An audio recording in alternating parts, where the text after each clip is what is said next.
Good day to all the employers in Hong Kong. I am Maria Teresa Gazla. I am married. I have 2 children and I live in Davao City. When it comes to my personal character, I am very hardworking, honest, and responsible person. When it comes to my educational background, I am finished my college degree, taking up Bachelor of Arts major in Economics.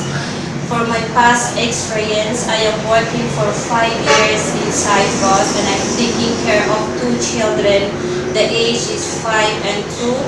And after that, I am looking forward for the old woman. And I do also cooking, ironing, cleaning the house, marketing.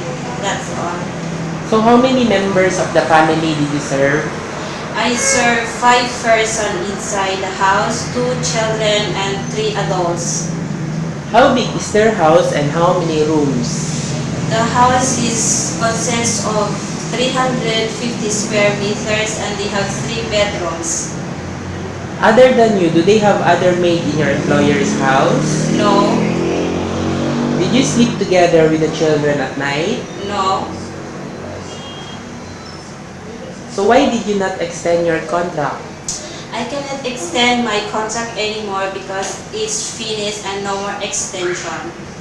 If lucky to be selected, what can you promise to your future employer? If I am lucky to be selected to my coming employer and I do my best and my responsibility with their family, and thank you.